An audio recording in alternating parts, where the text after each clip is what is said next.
This is Blake out of Indiana who asks, Adam, do I really need electrolytes or is plain water good enough?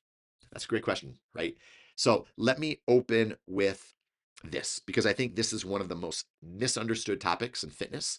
I've seen it replicated across all of my athletes. Sometimes they say this as well, and I have to try to advise them and work with them as far as this. Most people think that dehydration is solved just by simply drinking more water.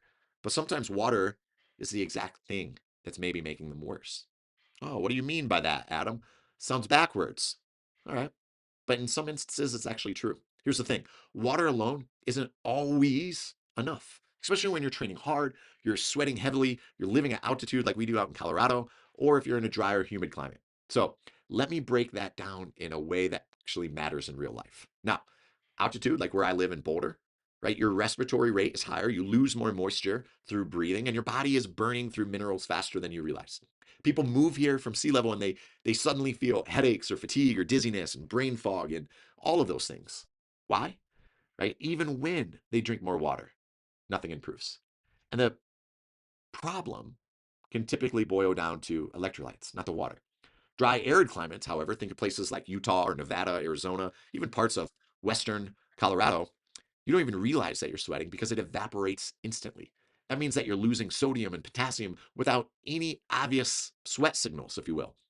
If you only replace the water and none of the minerals that you lost along with the water, your hydration system gets all out of balance. Now, your more humid climates like Louisiana or Florida or Alabama, you do feel the sweat. It feels like it's just sticking all over you, it's pouring off of you. You're losing sodium like crazy. Again, water alone won't cover it. So former athletes sweat harder than they think. Here's something that I've always noticed coaching thousands of athletes. Even years after sport, former athletes typically they still sweat like athletes. That's innately what makes us who we are. Right? They still move like athletes. They still train hotter than the average person. They're high output humans. High output humans need more than just plain water to stay hydrated. So, do you need electrolytes every single day? Not necessarily.